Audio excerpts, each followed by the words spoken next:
இந்த வேத பாட வகுப்பில் கலந்து கொண்ட அனைவருக்கும் நம்முடைய இரட்சகரும் நம்முடைய ராஜாவுமாகிய இயேசு கிறிஸ்துவினுடைய இனிய நாமத்தினாலே என்னுடைய வாழ்த்துக்களையும் வணக்கங்களையும் தெரிவித்துக் கொள்கிறேன்.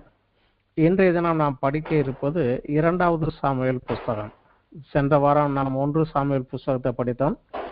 உண்மையிலேயே எபிரேயர் புஸ்தகத்தில் ஒரே புஸ்தகம் தான் நமக்கு படிப்பதற்காக 2ஆக பிரித்து வைத்தார்கள். அதனால் இது எழுதியவர்கள் யார், எழுதிய காலகட்டம் என்ன என்பதையெல்லாம் ஏற்கனவே நாம் அதில் பார்த்து விட்டோம். இந்த புஸ்தகத்தில் முழுவதுமே தாவீது என்கிற ஒரே மனிதனை குறித்து தான் இதில் வருகிறது. அவன் எப்ரோனிலே 7 வருடம் 6 மாதம் அரசாட்சி செய்தார். அதற்கப்புறம் இஸ்ரவேலிலே முழு இஸ்ரவேலையும் 33 வருடங்கள் அரசாண்டார்கள். இந்த 40 வருடம் 6 மாத காலத்தில் நடந்தவைகளைத்தான் இந்த 2 சாமுவேல் புஸ்தகத்திலே எழுதுகிறது.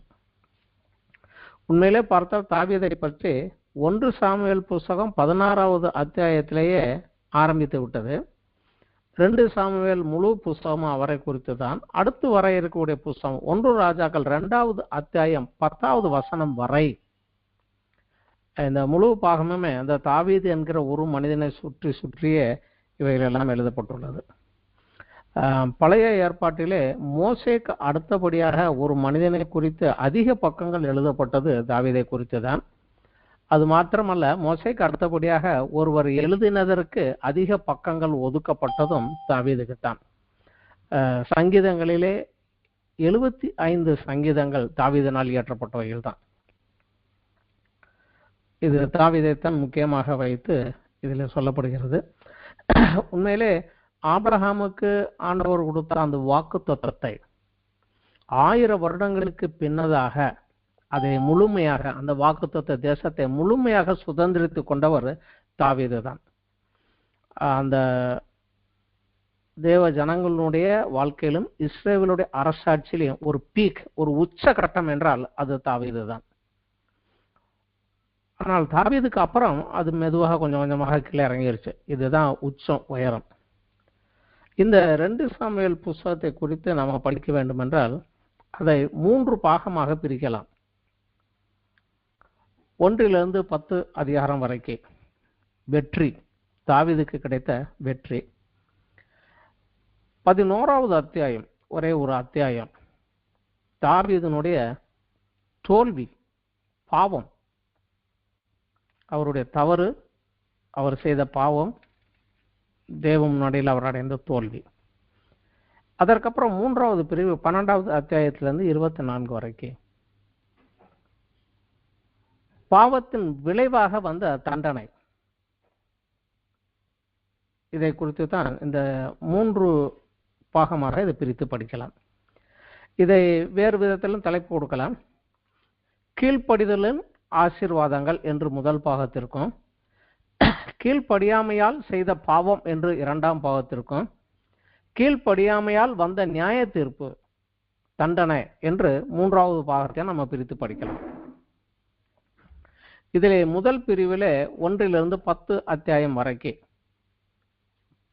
இது தாவீதினுடைய ஒரு வெற்றி, அதை குறித்து சொல்லப்படுகிறது. இதில் 1லிருந்து 5வது அத்தியாயம் வரைக்கும் தாவீதினுடைய அரசியல் வெற்றி. அவர் எப்ரோனில ராஜாவாக இருந்தது. அதற்கப்புறம் அப்னேர் சவுலினுடைய இன்னொரு மகன் இஸ்போசேத்தை இஸ்ரவேலுக்கு ராஜாவாக வைத்து கொண்டிருந்தது. அவர்களுக்கு இடையே நடந்த போராட்டம்.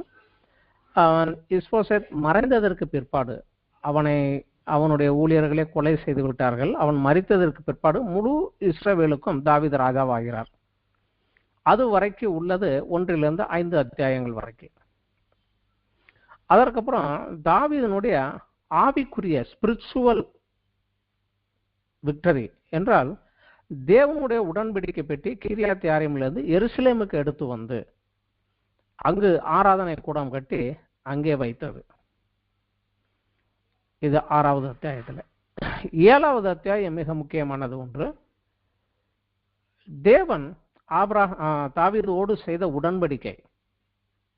தாவீதின் உடன்படிக்கை என்று நாம் உடன்படிக்கைகளை குறித்து படிக்கிற போது இதை படித்தோம்.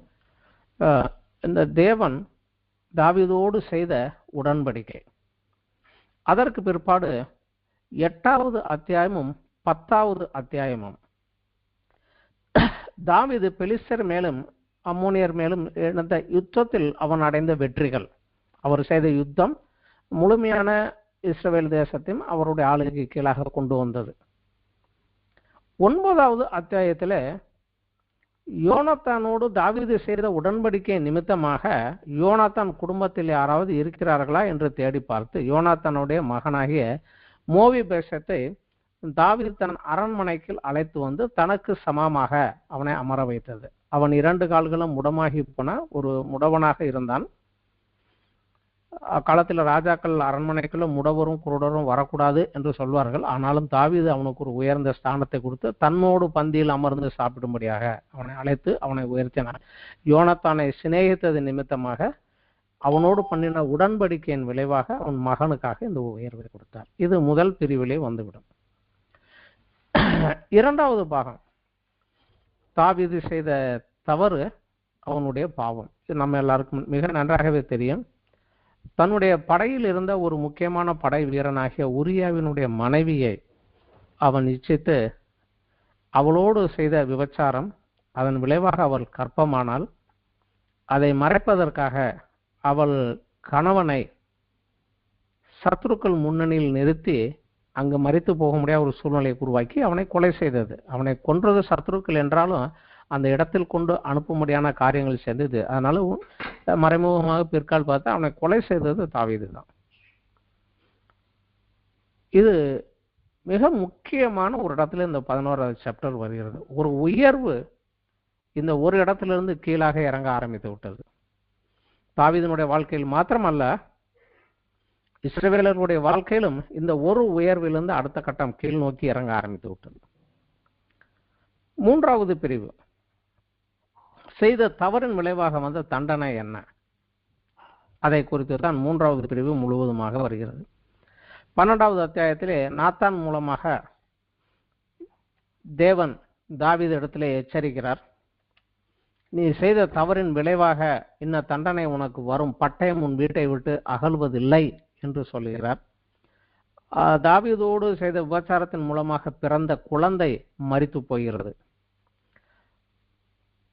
13வது அத்தியாயத்திலே தாவீதின் வீட்டுக்குள்ளே நடந்த பிரச்சனைகள், அவன் குடும்பத்துக்குள்ளே தவறு செய்ததன் விளைவாக வந்த சாபமும் அதன் விளைவுகளும். தாவீதினுடைய முதல் மகன் அம்மோன் தன் சகோதரியாக தாமாரை இச்சித்து அவளை வீட்டிற்குள் வரவழைத்து அவளை கற்பழிக்கிறான். பிற்பாடு அவனை துவேஷமாக வெளியே துரத்தி விடுகிறான். இது ஒரு மோசமான ஒரு நிகழ்வு.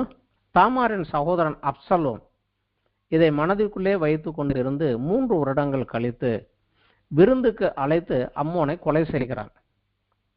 அவனை கொன்ற பிறகு உயிருக்கு தப்ப கேசூருக்கு என்றால் கேசூரு ராஜாவினுடைய மகளை தாவீது கல்யாணம் பண்ணியிருந்தார், மாக்கால். அவளுக்கு பிறந்தவன் தான் அப்சலம். எனவே தன்னுடைய தாத்தா வீட்டுக்கு ஓடி போய் விடுகிறான். அப்புறம் 1 வருடங்கள் 2 வருடங்கள் கழித்து திரும்ப வருகிறான். 14வது சாப்டர்ல அவனை திரும்ப எருசலேமுக்கு தாவீது வர சொல்லி எருசலேமுக்கு திரும்பி வருகிறான். வந்ததற்கு அப்புறம் 15வது சாப்டரிலிருந்து 17வது அத்தியாயம் வரைக்கும் அப்சலேம் ஜனங்களை தன்னோடு ஒரு கூட்டமாக கூட்டிக் கொண்டு எப்ரோனிலே போய் தன்னை ராஜாவாக பிரகடனப்படுத்தி கொண்டு தான் ராஜா என்று எழுந்து வருகிறான். ராஜாவாகி எருசலேமை நோக்கி வருகிறான். தாவீது அப்பொழுது அவனுக்கு பயந்து தன் உயிர் தப்ப எருசலேமை விட்டு வெளியே ஓடுகிறான். 15, 16, 17 அத்தியாயங்கள் இந்த காரியங்கள் தான் இருக்கிறது. 18வது அத்தியாயத்தில் தாவீதின் சேவகருக்கும் அப்சலேமுக்கும் விரோதமாக யுத்தம் நடக்கிறது. அதிலே அப்சலேம் மரணம் அடைகிறான், கொலை செய்யப்படுகிறான். 19வது அத்தியாயத்தில் தாவீது திரும்பவும் எருசலேமுக்கு திரும்பி வருகிறான். ஆனால் 20வது அத்தியாயத்தில் தாவீதுக்கு விரோதமாக சேபா என்பவன் மூலமாக ஒரு உள்நாட்டு கலவரம், நாங்கள் வேறு நீ வேறு, உனக்கும் எங்களுக்கும் சம்பந்தம் இல்லை என்று இஸ்ரவேலர்கள் தனியாகவும் யூதா தனியாகவுமாக பிரியக்கூடிய ஒரு உள்நாட்டு கலவரம் ஒரு மனிதன் மூலமாக ஆரம்பிக்கப்படுகிறது. தாவீதினுடைய சேனாதிபதி சென்று அவனை கொன்று அந்த கலவரத்தை முடிவுக்கு கொண்டு வந்து தாவீதினுடைய ராஜாங்கத்தை ஸ்திரப்படுத்துகிறார். இதுவரை 20வது அத்தியாயம். ஆனால் அதற்கு பின் உள்ள 21வது அத்தியாயத்திலிருந்து 24 அத்தியாயம் வரைக்கும் வைந்த இந்த 5 அத்தியாயங்களுமே பிற்சேர்க்கையாக உள்ளே கொடுக்கப்பட்டது. அதாவது இதற்கு பிற்பாடு நடந்த காரியங்கள் என்று அவர்கள் கிடையாது. சில காரியங்கள் விடுபட்டு போய்விட்டது. அந்த விடுபட்டு போனதை பின்னாடி சேர்த்தாங்க. அந்த சேர்த்தது தான் 21வது சாப்டர்ல இருந்து 24வது சாப்டர் வரைக்கும். அதுல 21வது சாப்டரில் 1லிருந்து 14 வசனங்கள் வரைக்கும் சவுல் கிபியோனிரை கொலை செய்ய முயற்சித்ததன் நிமித்தமாக, தாவீதல்ல, தாவீதுக்கு முந்திருந்த ராஜா, அவனுடைய காலத்திலே கிபியோனிரை கொலை செய்ய முயற்சித்ததாக, அதன் நிமித்தமாக 3 வருடங்கள் பஞ்சம். அதை தேவனிடத்தில் போய் அவன் விசாரித்து கேட்கிறான். தேவன் இதன் நிமித்தமாக வந்தது என்று சொன்னதும் கிபியோனிடத்தில் போய் பேசி, நான் உங்களுக்கு எப்படி சமாதானமாக முடியும் என்று கேட்டபோது அவர்கள் சொல்கிறார்கள், சவுலுடைய வீட்டாருக்கும் எங்களுக்கு ஒண்ணுமில்லை, ஆனால் அவன் வீட்டிலிருந்து ஒரு 7 பேரை மட்டும் எங்களுக்கு கொடுங்கள், அவர்களை கொன்று போட்டு நாங்கள் எங்களுக்கு பழி தீர்த்து கொண்டு நாங்கள் சமாதானமாகிறோம் என்று. அதனால சவுலுடைய மறுமனையாட்டிக்கு பிறந்த 2 பிள்ளைகளும் சவுலுடைய மூத்த மகளுக்கு பிறந்த 5 பிள்ளைகளும் பிடித்து அவர்கள் கையில் கொடுக்கிறான். அவர்களை தூக்கி போடுகிறார்கள். அதற்கப்புறம் தேவன் தேசத்திலே மலையை கட்டளையிடுகிறார்.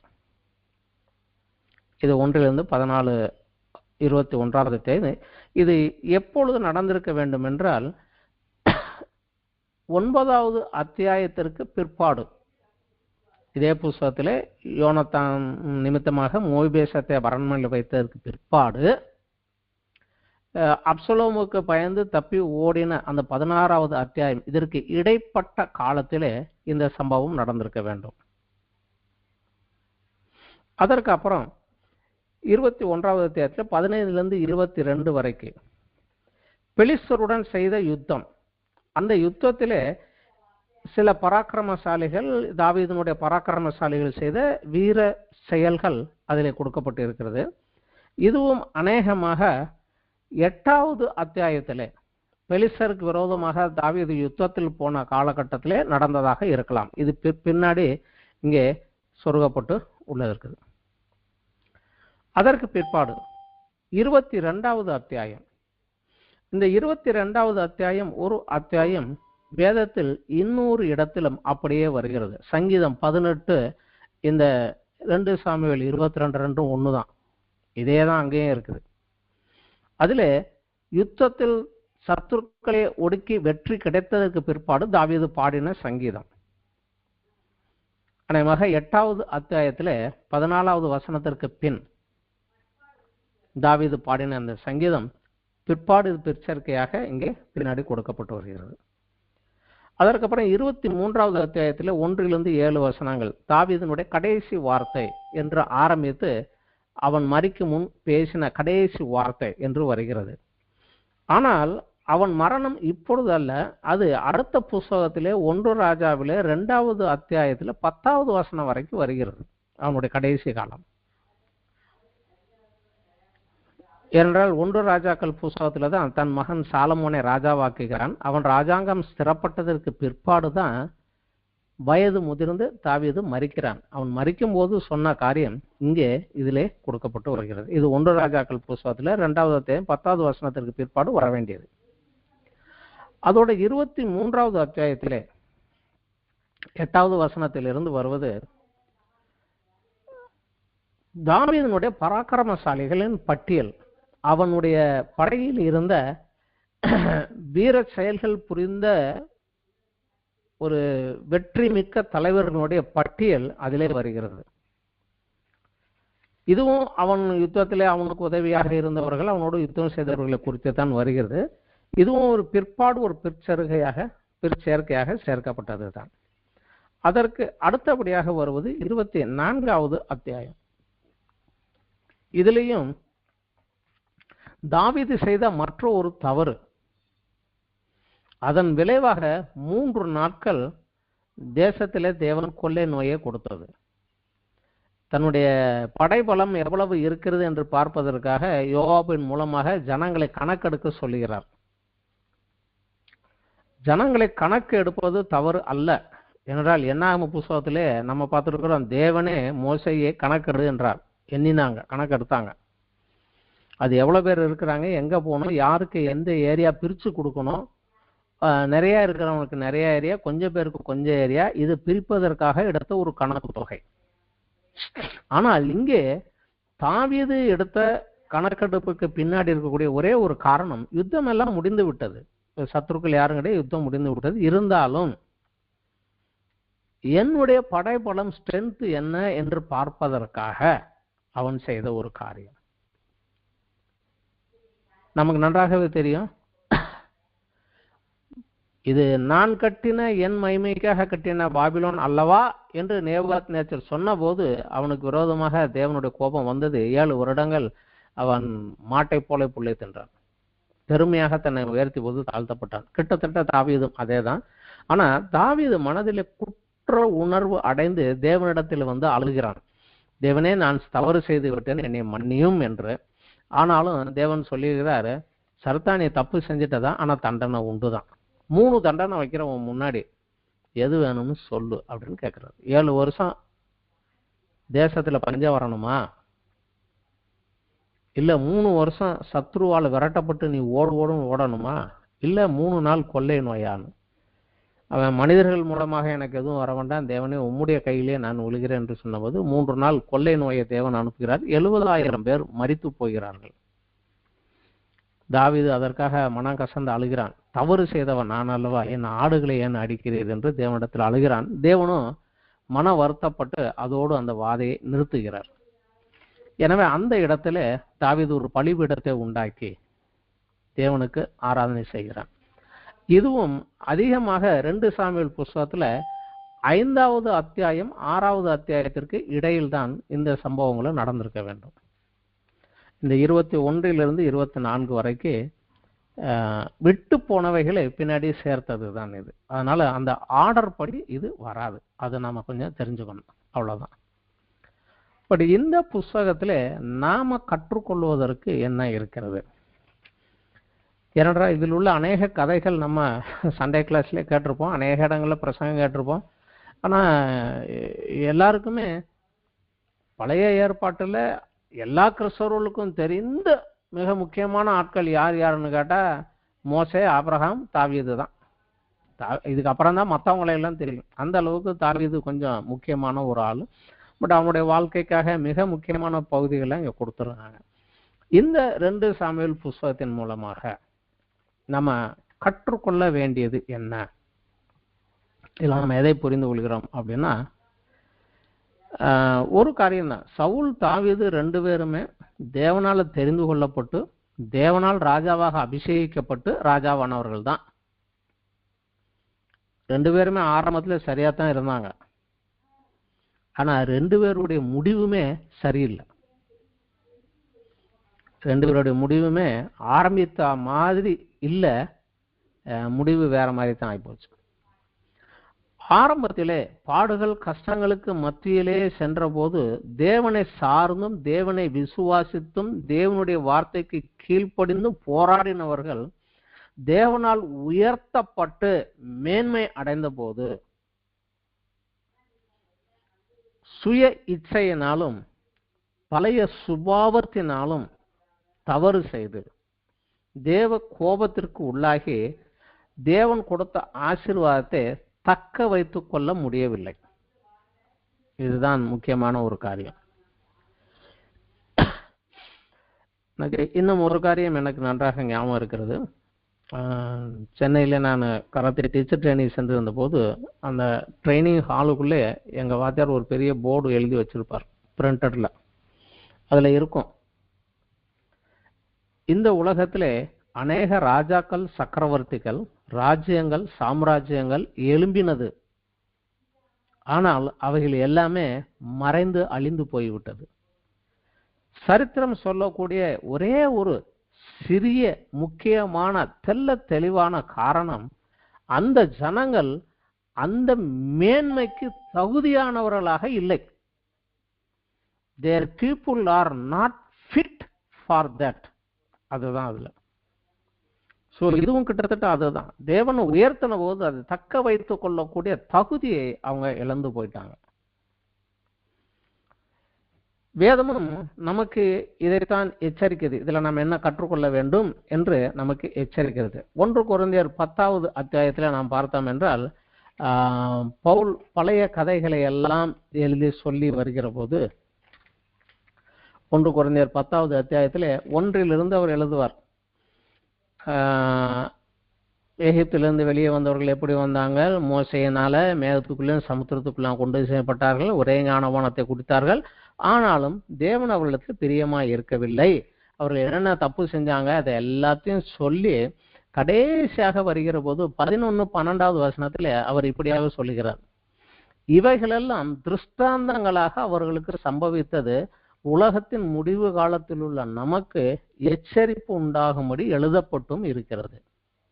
இப்படி இருக்க தன்னை நிற்கிறவன் என்று எண்ணுகிறவன் விழாதபடி எச்சரிக்கையாய் இருக்க கடவன்.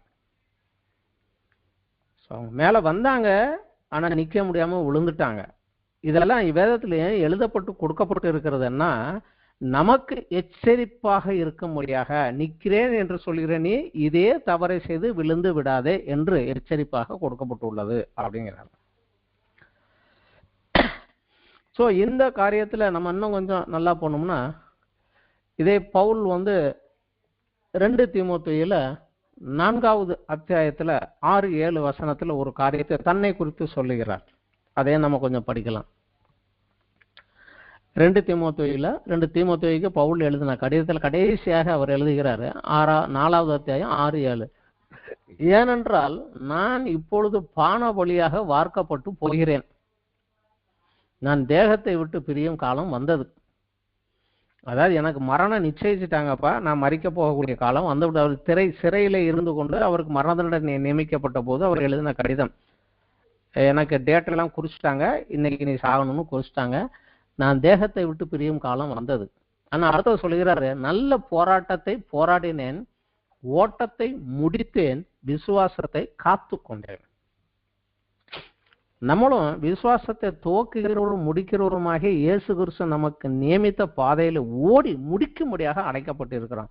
ஆரம்பிச்சிருக்கலாம், ஆனா முடிக்கலைன்னா அதற்குரிய பலன் கிடைக்காது. அந்த ஓட்டத்தை முடிக்கிறவர்களாக இருக்க வேண்டும். இதற்கு நாம இவர்கள் வாழ்க்கையிலிருந்து நாம் கற்றுக்கொள்ள வேண்டும். இது எழுதப்பட்ட நோக்கமே நமக்காகத்தான், நம்ம விழுந்து விடாம ஓட்டத்தை முடிக்கிறதுக்காக, நமக்கு எச்சரிக்கையாகத்தான் எழுதப்பட்டதுன்னு சொல்லிடுறாங்க. இதுல ஒரு காரியத்தை நாம பார்க்கலாம். சவுல் தாவீது 2 பேருமே தப்பு செஞ்சாங்க. ஆனா தேவன் சவுலை வெறுத்து தாவீதை என் இருதயத்துக்கு ஏற்றவனாக கண்டேன் என்று கூற காரணம் என்ன? சரியாக விலைக்கு சொன்ன, சவுல் செஞ்ச தப்பா காட்டிலும் தாவீது செஞ்ச தப்பு மோசம்தான். ஆனாலும் அவனை என் இருதயத்துக்கு ஏற்றவனாக கண்டேன் அப்படின்னு சொல்றாரு. ஏன் காரணம் அப்படிங்கிற போது இந்த 2 பேர் வாழ்க்கையில ஒரு சில வித்தியாசங்களை நம்ம பார்த்தா நம்ம அதுல இருந்து கற்றுக்கொள்ளலாம். சவுல் ராஜாவாக உயர்த்தப்பட்டு முதல் யுத்தத்தில் வெற்றி கிடைத்து 2வது யுத்தத்திற்கு போவதற்கு முன்னதாக தேவனுக்கு பலி செலுத்தி ஆசீர்வாதத்தை பெற்றுக்கொண்டு செல்ல வேண்டும் என்று காத்திருந்த போது சாமுவேல் தீர்க்கதரிசி, நான் ஒரு வாரத்துல வந்துடுறேன்னாரு. அவர் வருவதற்கு தாமதமானது. 7 நாள் முடிஞ்சு போச்சு. 7 நாளைக்குள்ள வந்துடுவேன்னாரு. 7 நாள் முடிஞ்சு போச்சு. அப்ப சவுல் யுத்தத்துக்கு போகணும், இன்னும் அவர் வரலையே, சரி அவர் வரல, போனா போகுது, நான் பலியை செலுத்துறேன்னு சொல்லி அவர் பலியை செலுத்துகிறார். பொறுமை இழந்து போய் அவர் பலியை செலுத்திட்டு கீழே வராரு. சாமுவேல் வந்துட்டார். என்ன செஞ்ச நீ, ஏன் தப்பு பண்ண இந்த மாதிரி அப்படின்னு சொல்லி. இனிமே தேவன் தன் இருதயத்துக்கு ஏற்ற ஒருவனை கண்டுபிடித்து அவன் கையில உன் ராஜ்யத்தை கொடுத்துருவாரு, உன் ராஜ்யம் நீ நிக்காது அப்படின்னு சொல்லி அப்பவே சொல்லிட்டு போயிடுறாரு. ஆனா இதே காரியத்தை தாவீது வாழ்க்கையில பார்த்தா, தாவீது சாமுவேல் ராஜாவாக அபிஷேகம் பண்ணுகிறார். ஆனா அதற்கு அப்புறம் 30வது வயதிலே தான் தாவீது இஸ்ரவேலுடைய ராஜாவாக மேலே உட்கார்றாரு. கிட்டத்தட்ட 15 வருடங்கள் இடைவெளி அதற்குள்ளதாக, சுமார் 15 வருடங்கள். ஒருத்தவங்க 16ங்கிறாங்க, 14ங்கிறாங்க, எப்படி அந்த காலகட்டம் வரைக்கும் தேவன் என்ன ராஜாவாக அபிஷேகித்திருக்கிறார். அவர் என்னை கொண்டு செல்லும் வரை நானாக முயற்சி செய்து அதை அடைவதற்கு சண்டை போட்டு குறுக்கு வழியிலே நான் முயற்சி செய்ய மாட்டேன் என்று பொறுமையாக அவர் இருந்தார். மிக முக்கியமான காரியம். நமக்கு உடனே இன்ஸ்டன்ட் நீ சொல்லிட்டாருன்னா இன்னைக்கே வணங்குறது கிடையாது. சொல்லிட்டாருன்னா அதை கொடுப்பார், கண்டிப்பாக கொடுப்பார், கண்டிப்பாக கொடுப்பார். அந்த பொறுமையோட அவர் சொன்னார்னு நிறைவேற்றுவார் என்று இருந்தான். இது ஒரு காரணம். இரண்டாவதாக, தாவீது எப்பொழுதுமே ஆசாரியார் தீர்க்கதரிசி மூலமாக தேவனிடத்தில் விசாரித்து அவர் சொல்படி செயல்பட்டான். சவுல் எந்த ஒரு இடத்திலுமே தேவனிடத்தில் விசாரித்ததாக பார்க்கவில்லை. கடைசியாக சாமுவேல் மரித்து போனதுக்கு அப்புறம் அவரு பெலிஸ்தர்கள் வந்துட்டாங்க, யுத்தம் பண்ண போறோம், நான் என்ன செய்யணும் ஏது செய்யணுங்கிற குழம்புன போது அவருக்கு ஆலோசனை சொல்ல இல்லாதனால ஒரு செத்தவர்களிடத்தில் குறியேக்கிற ஒருத்திகிட்ட போய் குறி கேட்டு மரித்து போனார். தேவனிடத்தில் அவர் இதற்கு முன்னாடி எங்கேயுமே அவர் விசாரித்து அவர் செயல்பட்டதில்லை. தேவன் தான் அவர் ராஜாவாக்குனாரு. அவர்கிட்ட ஆலோசனை பெற்றுக்கொண்டு செய்யணும். அவர் ஒரு இடத்துலையும் செஞ்ச மாதிரி வேதத்தில் ஒரு இடத்துலையும் கிடையாது. ஆனால் சவுல் எப்பொழுதுமே நான் பெலிஸ்தனுக்கு விரோதமா போகலாமா, நான் இந்த ஊருக்கு போகலாமா, அந்த ஊருக்கு போகலாமா என்று கேட்டு தேவனுடைய உத்தரவை பெற்று தேவனுக்கு கீழ் அவருடைய கரத்தின் கீழ் அடங்கி இருக்கிறவனாகவே அவர் செயல்பட்டு போனார். இது இன்னொரு காரியம். மூன்றாவதாக, சவுல் தேவன் அவரை அமலேக்கை முற்றும் அழித்து போட அனுப்பிய போது அவன் அமலேக்கின் தேசத்தை ஜெயித்துட்டாரு, ஆனா முற்றும் அழிக்கல. உதவாததும் மோசமானதையெல்லாம் அழிச்சு போட்டாங்க, நல்லதையும் நலமானதையும் அந்த அமலேக்கினுடைய ராஜாவை கூட கொல்லாம கொண்டு வந்து விட்டார். என்றால் அந்த காலத்துல ராஜாவை கைது பண்ணி கொண்டு வந்தா தேசத்து ஜனங்கள் என் ராஜாவை என்கிட்ட கூடியா, நீ என்ன கேட்குறியோ நாங்க தாரோம்னு பொருள் கொடுத்து மீட்டு கொண்டு போவார்கள். அதற்காக ராஜாவையும் கைது பண்ணி கொண்டு வந்து உள்ள வச்சிருந்தார். ஸோ தேவன் சொன்னதை காட்டிலும் கொள்ளையின் மேல் இறங்கி போனார். அதனால தான் சாமுவேல் அவரை திட்டாரு. 1 சாமுவேல் 15:9 பார்க்கலாம். தேவன் உன்னை அழித்து போட சொல்லி அனுப்பின போது நீ கொள்ளையின் மேல் மனம் வைத்து பாய்ந்தது என்ன என்று அவரை கேட்கிறார். ஆனா இதே இது தாவீது கிட்ட வருகிற போது தாவீது தன் சத்துருக்களை எல்லாம் அழிக்கிறான். அவங்க ஊர்ல இருக்கிறதெல்லாம் கொள்ளையடிக்கிறான். அது யாத்ராமும் எண்ணாமத்தில் கொடுத்தது போல உள்ள போனோன்னா அந்த கொள்ளையடித்து கொண்டு வந்தது அவனுக்கு சொந்தம். ஆனா அவன் அதிலே இருக்கக்கூடிய பொன் வெள்ளி எல்லாவற்றையும் கர்த்தருக்கென்று அவனாக பிரதிஷ்டை செய்தான். 2 சாமுவேல் 8வது அத்தியாயம் 12வது வசனத்துல பார்க்கலாம். அவன் கிடைத்த கொள்ளையில் கிடைத்த பொன் வெள்ளி எல்லாவற்றையும் தேவனுக்கென்று பிரதிஷ்டை செய்கிறான். அதே போல 1 சாமுவேல் புஸ்தகத்தில் கூட 30வது அத்தியாயத்தில் பார்க்கலாம். அவன் சவுலுக்கு பயந்து ஓடி திரிந்த போது கூட அவன் கொள்ளை அடித்ததில் கிடைத்த பங்குகளிலே இஸ்ரவேல் யூதாவில் இருக்கிற மூப்பர்களுக்கு ஒரு பங்கை அனுப்பி இது கொள்ளையில் கிடைத்த உங்களுக்குரிய ஆசீர்வாதம் என்று அவன் பகிர்ந்து கொடுத்தான். அங்க இருக்கிற சிலருக்கு தேவைப்படுகிறது என்று இவன் தன் கொள்ளையடித்து வந்திலிருந்து ஒரு பங்கு அவங்களுக்கும் பகிர்ந்து கொடுத்தான். ஆனா சவுல் இடத்துல அந்த ஒரு மனம் இல்லை. இது என்னுடையது, எனக்கு கிடைத்ததுன்னு இல்லாமல் நமக்குரியது என்கிற ஒரு மனப்பார்வோடு போனான். அடுத்தபடியா முக்கியமான ஒரு காரியம், சவுல் ராஜாவான பின்பு 40 வருடம் ராஜ்யம் செய்தார். அந்த ராஜ்ய காலகட்டத்துல ஒரு தடவை கூட அவர் தேவனுடைய உடன்படிக்கையை பற்றியோ இல்ல சிலோமில் இருந்த அந்த ஆசரிப்பு கூடாரத்தை பற்றியோ அவன் சிந்திக்கவே இல்லை. தன்னுடைய ராஜ்யத்தை ஸ்தாபனம் பண்ணா, தனக்கு வீடு கட்டினா ராஜ்யத்தை பண்ணி கொண்டே போனானே ஒழிய தன்னை ராஜாவாக்கிய தேவனுடைய உடன்படிக்கை பெட்டி கீரியாத் யாரிம் ஊர்ல கிடக்குது, தேவனுடைய ஆலயம் சீலோவாம்ல உடன்படிக்கை பெட்டி இல்லாம கிடக்குது, அதை குறித்து அவன் சிறிது கூட சிந்திக்கவே இல்லை 40 வருட கால ஆட்சியிலும். ஆனா தாவீது இஸ்ரவேலின் ராஜாவான உடனடியாக, எருசலேமை ஜெயித்து ராஜாவான உடனடியாக தேவனுடைய உடன்படிக்கை பெட்டியை எருசலேமுக்கு கொண்டு வந்து அங்கே ஆசரிப்பு கூடாரத்தை ஸ்தாபித்து அங்கே வைக்கிறான். அதோடு தேவனுடைய ஆராதனையை அங்கே ஆரம்பித்து வைக்கிறார். இதுக்கு பிற்பாடு அவன் மறைமுகமா சொல்லக்கூடிய ஒரு காரியம், எருசலேம் என் தலைநகர் அல்ல, தேவனுடைய தலைநகர். தேவன் தான் இங்க ராஜா, நான் அவருக்கு கீழே என்று சொல்லி தேவனை உயர்த்தி அவன் கொண்டு வைக்கிறான். அடுத்தபடியாக அவன் ராஜாவாகி அவனுக்கு தீர்விலிருந்து ராஜா மரங்கள் கற்கள் எல்லாம் கொடுத்து கல் தச்சர்கள் கொடுத்தோன்னா அவனுக்கு நல்ல ஒரு வீடு கட்டி கொடுக்குறாங்க. கொடுத்த உடனே அந்த வீட்டுக்குள்ள குடியிருந்த உடனே அவன் தீர்க்கதரிசியை பார்த்து கேட்குறான், பார்ப்பா, ஆடு மேய்ச்சிக்கிட்டு இருந்த என்னைய கொண்டு வந்து ஆண்டவர் ராஜாவாகிட்டாரு, நானும் கேதுரு மரங்களால் செய்யப்பட்ட வீட்டிலே குடியிருக்கிறேன், ஆனால் என் தேவனுடைய பெட்டியோ திரைகளுக்கு உள்ளே வெறும் படுதாப்பட்ட டென்ட்டுக்குள்ளே இருக்குது, எனக்கு அது மனசை உறுத்துது, குத்துது, அதனால நான் என் தேவனுக்கு ஒரு ஆலயம் கட்டணும் அப்படின்னா. முதலிலே நாத்தான் தீர்க்கதரிசி உன் விருப்பத்தின்படி செய் அப்படின்னு சொல்லிட்டு போயிட்டாரு. ஆனா போன உடனடியே தேவன் சொல்லி அவன்கிட்ட சொன்னாரு, நீ கட்ட வேண்டாம்னு சொல்லு அவன்கிட்ட. ஏன்னா நீ நிறைய பேர் கொண்டிருக்கிற, நிறைய பேர் ரத்தம் சிந்திருக்கான்னு அதை நீ செய்ய வேண்டாம். ஆனா உன் மகன் கட்டுவான், அவன் மூலமாக கட்டுவான், அவன் காலத்தில் நான் சமாதானத்தை கொடுப்பேன், சமாதானத்தின் மூலமாக அவன் கட்டப்படும் என்று சொல்லி அவருக்கு ஒரு வாக்கு கொடுத்தார். என் வீட்டை காட்டிலும் தேவனுடைய வீடு பெரியதாக இருக்கணும்னு விரும்பினா, நம்ம பிற்பாடு பார்க்கிறோம், சாலமோன் தேவாலயத்தை கட்டினான். ஆனால் 1 நாளாகம 28, 29, 2 அத்தியாயம் நம்ம படித்து பார்த்தால் அதுல இந்த தேவ ஆலயத்துக்குரிய இடத்தை அவன் ஏற்கனவே விலைக்கு வாங்கி வச்சிருந்தான். 2 சாமுவேல் 24வது அத்தியாயத்துல அந்த ஒரு களத்தை விலைக்கு வாங்கி வைத்திருக்கிறான்.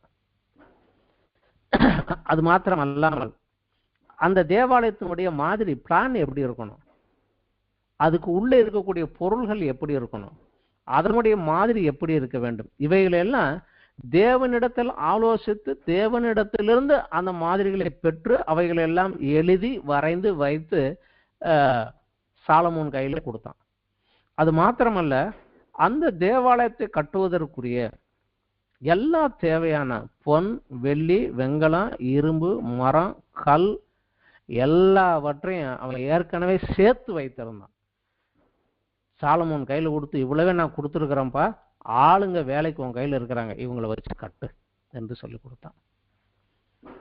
மேற்பார்வை பண்ணி கட்டினதுதான் சாலமோனை ஒழிய அதற்குரிய பிளான், திட்டங்கள், ப்ரூஃப், அதுக்குரிய பொருள்கள் எல்லாமே தாவீதினுடையது தான். இதுவே தேவன் தாவீதோடு ஒரு உடன்படிக்கை செய்ய காரணமானது. எனக்குரியதெல்லாம் தேவனுக்காக, தேவ மகிமைக்காக, தேவ நாமத்தை உயர்த்துவதற்காக என்று அவன் இருந்ததனால தேவன் இறங்கி வந்து அவனோடு ஒரு பெரிய உடன்படிக்கை செய்தார். மிக முக்கியமானது அந்த ஒரு உடன்படிக்கை, தாவீதின் உடன்படிக்கை என்று நாம் ஏற்கனவே படித்திருக்கிறோம். கிருபையாக தேவன் இறங்கி செய்த உடன்படிக்கையில் 2, ஆபிரகாமோடு ஒரு செய்த ஒரு உடன்படிக்கை, அடுத்தபடியாக தாவீதோடு செய்த ஒரு உடன்படிக்கை. இதற்கு காரணமாக இருந்தது. அதே நேரத்துல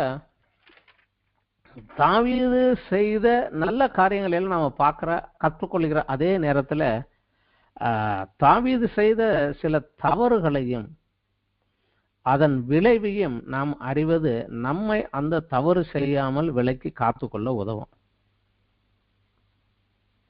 இதை நாம கொஞ்சம் நன்றாக கவனித்துக் கொள்ள வேண்டும். அவன் செய்த முக்கியமான தவறு பத்சேபாலோடு விபச்சாரம்.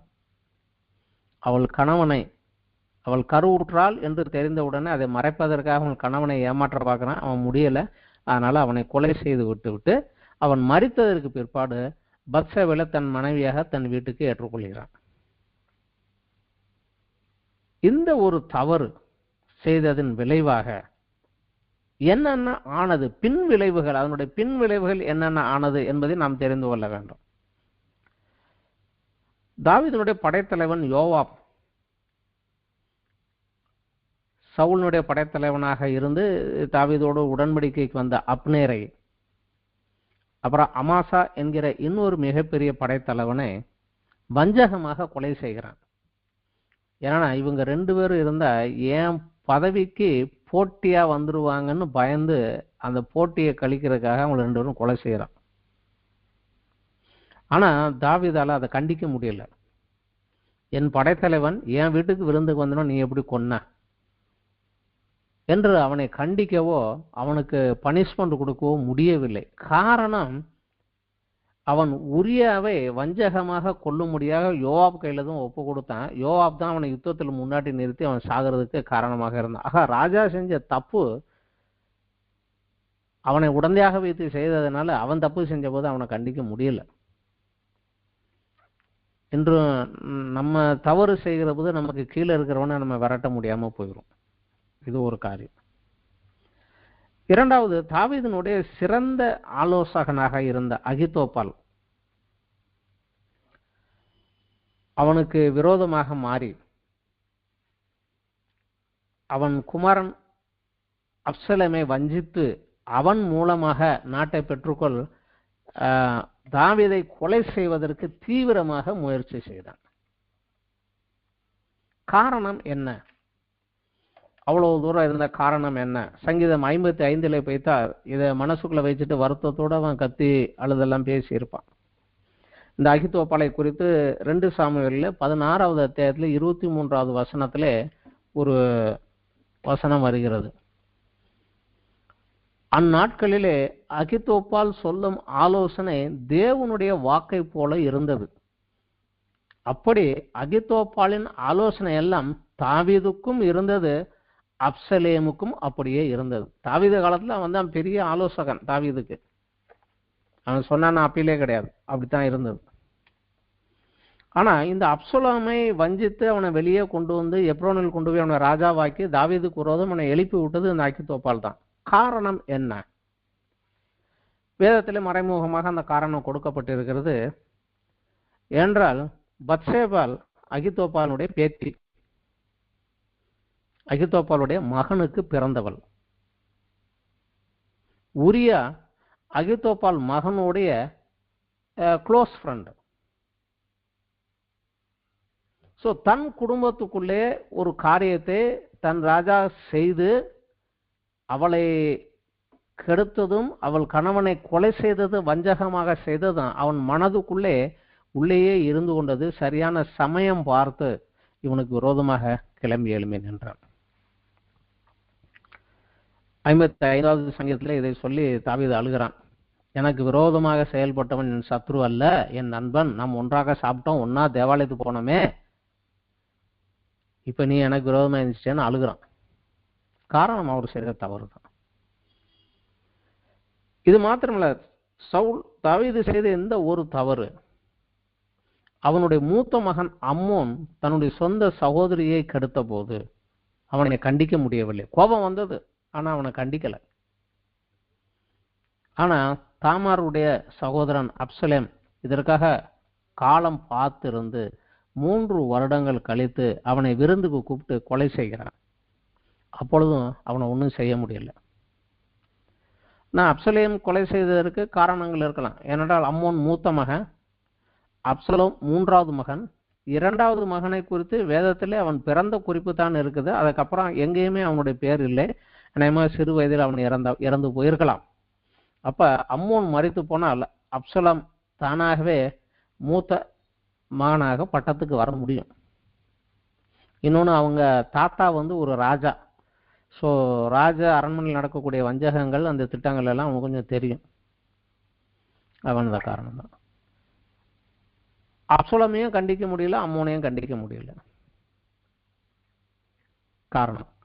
கடைசியாக ஒரு காரணம், தாவீது அநேக மனைவிகளை திருமணம் செய்தான். எப்ரோனில் இருக்கலே திருமணம் பண்ணா. அதுக்கப்புறம் எருசலேம்ல ராஜாவானதுக்கு அப்புறம் அநேக மறுமனையாட்டிகளையும் அநேக பெண்களையும் திருமணம் பண்ணான். இது எதற்காக போனது என்றால், அவனுக்கு பின் வந்த ராஜாவான சாலமோன் கெட்டு போவதற்கு ஒரு சாக்கு சொல்லக்கூடிய எளிதான ஒரு காரணமாகிவிட்டது. சாலமோன் கெட்டு போனதே அவனுடைய மறுமனையாட்டிகளின் மூலமாக தான். தேவனுடைய சட்டத்திலே உபாகமம் 17:17 சொல்லுகிறது, ராஜாவாக இருக்கிறவன் அநேக ஸ்திரீகளை தனக்கு படைக்காமல் இருப்பானாக என்று தேவன் ஏற்கனவே வாக்கு கொடுத்திருக்கிறார். நியாயப்பிரமாணம் சொல்லுவது, நீ எல்லாத்தையும் நிறைவேற்றி இருந்தாலும் ஒண்ணுல தவறிட்டாலும் தவறுதாங்குது, அது உனக்கு அழிவுக்கு காரணமாகி. இதுதான் காரணம். அது மட்டும் இல்லாம இந்த சவுல் தாவீது வாழ்க்கையிலே குறித்து, சவுலை குறித்தும் தாவீதை குறித்தும் மற்றவர்களை குறித்தும் நாம் படிக்கின்ற இதே நேரத்திலே மிக முக்கியமான ஒருவரை குறித்து நாம் நன்றாக படிக்க வேண்டும். இது எல்லாத்துக்கும் மேலே இருக்கிறவர் அவர்தான். இவர்கள் வாழ்க்கையிலே தேவன் எப்படி இடைப்பட்டார்? இவர்கள் வாழ்க்கையிலே தேவன் எப்படி இடைப்பட்டார் என்றால் அதே தேவனோடு தான் நம்ம இன்றைக்கு ஐக்கியம் வைத்துக் கொண்டிருக்கிறோம். சவுலோடும் தாவீதோடும் இடைப்பட்ட அதே தேவனோடு தான் நாமும் இன்று ஐக்கியம் வைத்திருக்கிறோம். ஸோ அவருக்கு எது பிடிக்கும், எது பிடிக்காது, அவருடைய சுபாவம் என்ன, அவருடைய இயல்பு என்ன, அவர் எப்படியாக காரியங்கள் செய்வார், அவருடைய நீடிய பொறுமை, தயவு, இரக்கம், இவைகளெல்லாம் நான் கற்றுக்கொள்கிற அதே நேரத்தில் அவர் நியாயம் இருக்கிற தேவன், தண்டிக்கிற தேவன். இந்த இன்னொரு பக்கத்தையும் நம்ம கண்டிப்பாக கத்து வைத்துக் கொள்ள வேண்டும்.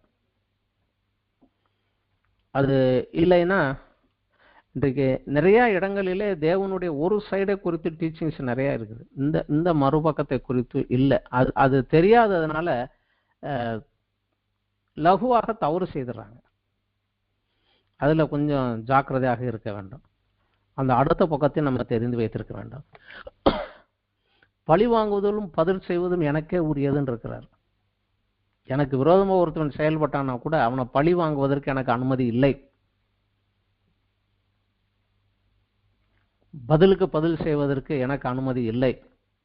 அதை தேவன் கையில் ஒப்பு கொடுக்க வேண்டும். அப்பொழுதுதான் அவரை என் தேவனாக, என் ராஜாவாக, என் நியாயாதிபதியாக நியாயத்தை செலுத்துகிறவன் நான் ஒப்புக்கொள்கிறேன். அப்படி இல்லாம நான் இறங்கிட்டேன்னா நீங்க ஒன்றும் சரியாக செய்ய மாட்டீங்க, அதை நான் செய்கிறேன், அவர் வேலையை என் கையில் எடுத்துக்கொண்டு நான் இறங்குவது. அப்பொழுது தேவன் கண்டிப்பாக எனக்கும் சேர்த்து அடி கொடுப்பார். அதில் கொஞ்சம் ஜாக்கிரதையாக இருக்க வேண்டும். மிக முக்கியமான இன்னொரு காரியம், அறியாமல் செய்த தவறுக்கு பலியினாலே மன்னிப்பு உண்டு. அறியாமையினாலே செய்த தவறுக்கு பலி செலுத்தி மன்னிப்பு கேட்டு அந்த தவறிலிருந்து நான் மன்னிப்பை பெற்றுக்கொள்ள முடியும். தேவனிடத்தில் மன்னிப்பு உண்டு. ஆனால் அறிந்தே செய்த தவறுக்கு தண்டனை கண்டிப்பாக உண்டு. இதை நம்ம மறந்துடவே கூடாது. நாம் ரட்சிக்கப்படுவதற்கு முன் செய்த எல்லாவித பாவங்களும் தவறுகளும் மன்னிக்கப்பட்டது. ரட்சிக்கப்பட்ட பின்பு தேவனோடு கிறிஸ்துவின் மூலமாக உடன்படிக்கை செய்த பின்பு அறிந்தே துணிகரமாக செய்யும் தவறுக்கு கண்டிப்பாக தண்டனை அனுபவிக்க வேண்டும். இதை வேதமும் எல்லா இடங்களிலும் தெளிவாக கூறுகிறது. நமக்கு அந்த ஒரு சைடு நிறைய பேருக்கு தெரிகிறது இல்லை. உதாரணத்துக்கு எபிரேயர் நிருபத்தில், எபிரேயருக்கு எழுதப்பட்ட நிருபத்தில் 10வது அத்தியாயத்தில் 25வது வசனம் எல்லாருக்கும் தெரியும். சபை கூடி வருதலே சிலர் விட்டு விடுகிறது போல நாம் விட்டு விடாமல் ஒருவருக்கொருவர் புத்தி சொல்ல கடவும். இது தெரியும். ஆனா 26, 27, 28 அது கொஞ்சம் முக்கியம்.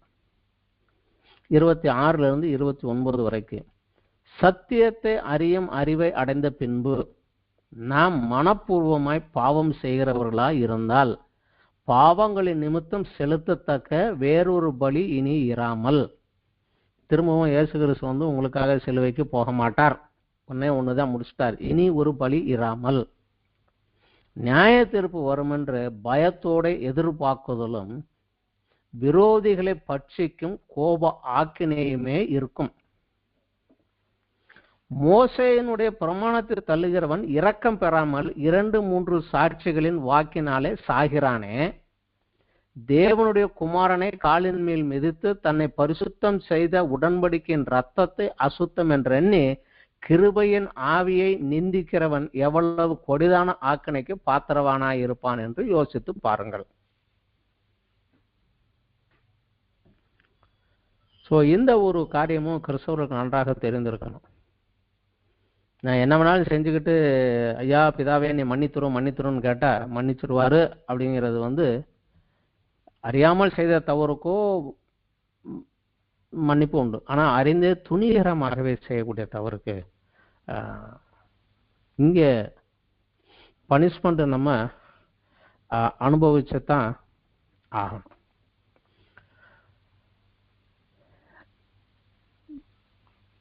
தேவன் உடன்படிக்கை செய்த பின்பு கண்டிப்பாக அதை நிறைவேற்றுவார்.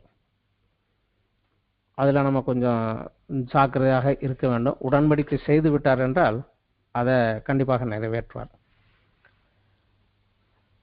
அதனால கிபியோனிடத்திலே யோசுவா மூலமாக செய்த உடன்படிக்கையை மீறி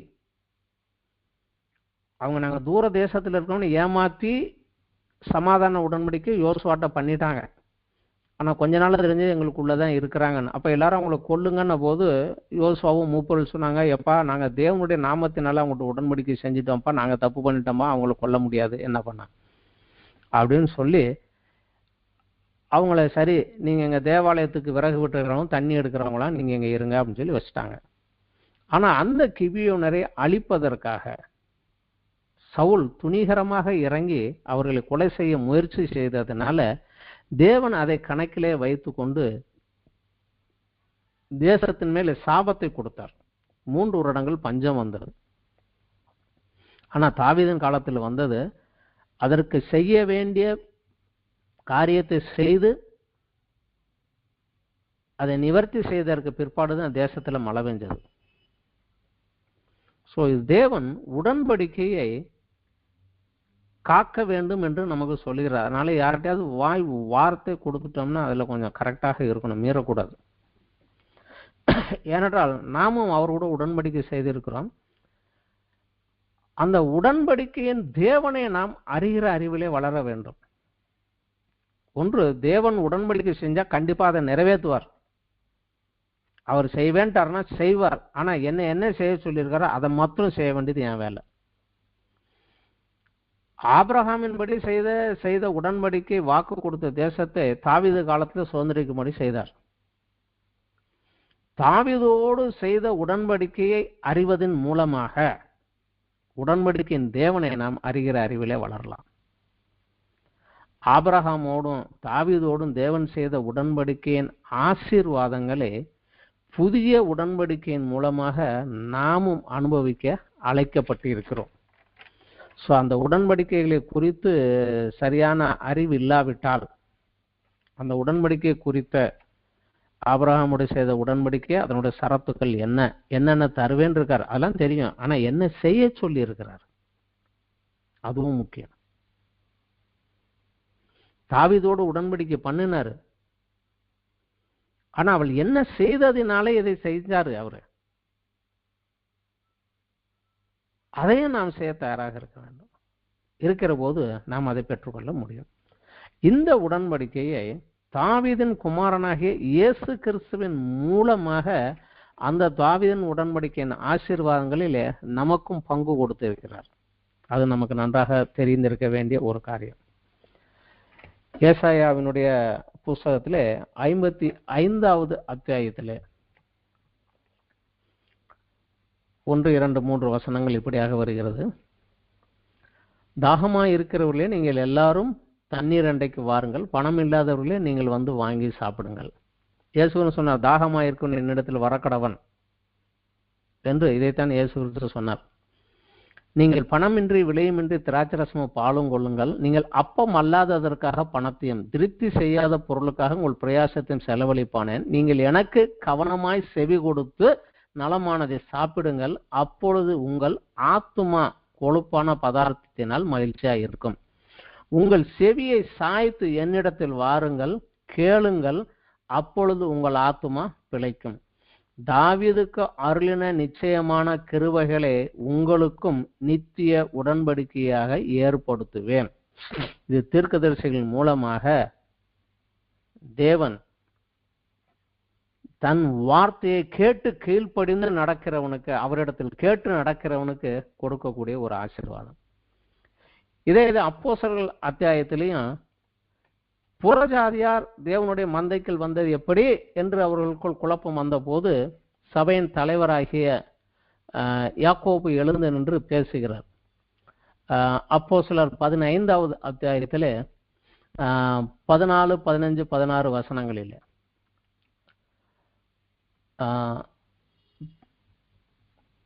யாக்கோபு அவர்களை நோக்கி, சகோதரரே எனக்கு செவிடுங்கள், தேவன் புறஜாதிகள் என்று தமது நாமத்திற்கு ஒரு ஜனத்தை தெரிந்து கொள்ளும்படி முதல் அவர்கள் கடாட்சி தருளின விதத்தை சிமியோன் விவரித்து சொன்னாரே.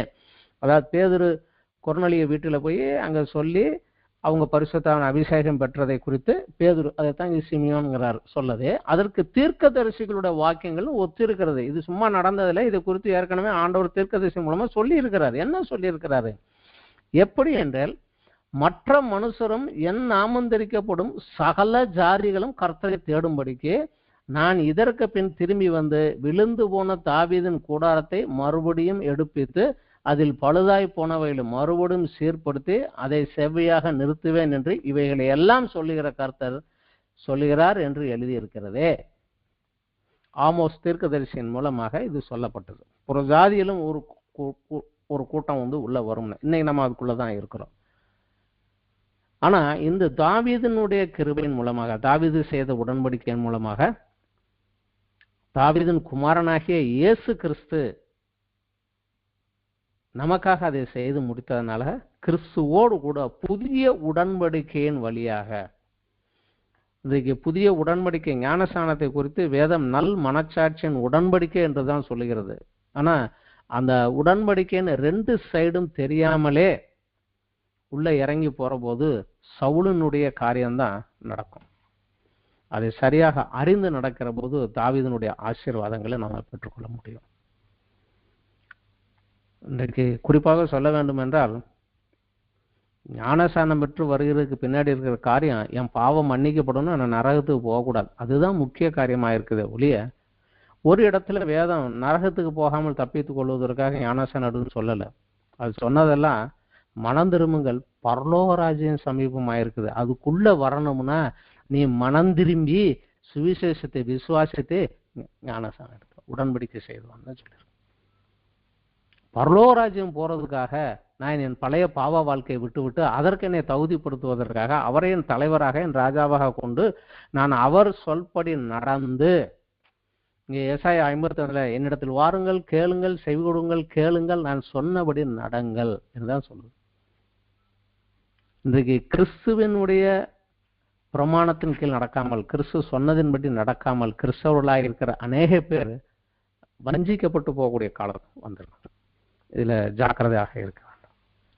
தேவன் கொடுத்த உடன்படிக்கை அவர் கண்டிப்பாக நிறைவேற்றுவார். அவர் உடன்படிக்கை நிறைவேற்றுற காலமும் நெருங்கி வந்து விட்டது. இதுல நம்ம கற்றுக்கொண்டு நம்ம வளர வேண்டிய காரியங்கள் இதுதான். இதுல நம்ம சிறப்பாக வளர்ந்து போனால் தாவீதை போலவே தேவன் உனக்கு ஒரு நிலையான வீட்டை கட்டுவேன் என்று சொன்னார். இயேசு கிறிஸ்து, நீங்கள் கலங்காமல் இருங்கள், எங்கள் பிதாவின் இடத்தில் அநேக வாசஸ்தலம், நான் உங்களுக்காக ஒரு ஸ்தலத்தை ஆயத்தம் பண்ணி வைத்து உங்களை திரும்பி கூட்டி கொண்டு போவதற்காக வருவேன் என்று சொல்லி போயிருக்கிறார். ஸோ வாக்குறுதி கொடுத்தவர் கண்டிப்பாக நிறைவேற்றுவார். அங்கே செல்வதற்கு நாம் ஆயத்தம் பண்ணுவோம். நாட்கள் மிக சீக்கிரமாக நெருங்கி வருகிறது. ஆயத்தப்படுத்துவோம். சரியில்லாதவைகளை சரி பண்ணுவோம், விட வேண்டியவைகளை விடுவோம். தேவனிடத்திலே தேவனுக்கென்று கீழ்ப்படிந்து நடக்கிறவர்களிருந்து கீழ்ப்படுதலின் ஆசீர்வாதத்தை சுதந்திரிக்க நம்மை ஒப்பு கொடுத்து வளர்வோம். இத்தோடு இன்றைய இந்த வேத பாடம் முடிந்தது. அடுத்த வாரத்திலே 1 ராஜாக்கள் புஸ்தகம் நாம் பார்க்கலாம். நன்றி, வணக்கம்.